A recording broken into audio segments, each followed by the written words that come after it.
আছে স্টার্ট। ওকে। Hello guys, আমি আছি এখন জলপাইগুড়ির ডুয়ার্সে, আর আজকে আমি একদম নিজে চোখে হাতি দেখতে পেয়েছি। সত্যি দেখতে পেয়েছি, আমি ফার্স্ট টাইম হাতি দেখেছি। চাকরি সূত্রে আমি রয়েছি ডুয়ার্স অঞ্চলে, যা বাড়ি থেকে প্রায় 500 কিলোমিটার দূরে। নিজের আত্মীয় পরিজনদের থেকে দূরে থাকার কষ্টটা আমি কিছুটা হলেও ভুলে থাকতে পারি। কেন জানেন? তার কারণটা হলো ডুয়ার্সের এই অপরূপ প্রাকৃতিক সৌন্দর্য।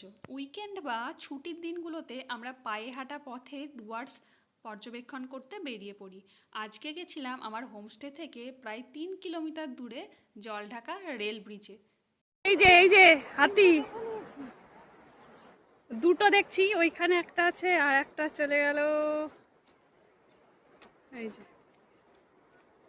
জলঢাকা নদীর তীরেই রয়েছে চাপড়ামারি ফরেস্ট, এবং এখান থেকে দলবল বেঁধে কোনো কোনো সময় 12টা 14টা করেও একসঙ্গে হাতি দেখা যায় জলঢাকাতে। জল এটার দাঁত আছে, ওইখানে একটা আছে। তিনটে হাতি দেখছি একসঙ্গে, তিনটে হাতি। এতদিনে হাতি মানেই আলিপুর চিড়িয়াখানায় বন্দি কিছু হাতি, অথবা করিমপুর বা সিথির মোড়ে সার্কাসে নিয়ে আসা বেশ কিছু প্রশিক্ষণপ্রাপ্ত হাতি, যা টেন্টের পেছনে বেঁধে রাখা হতো।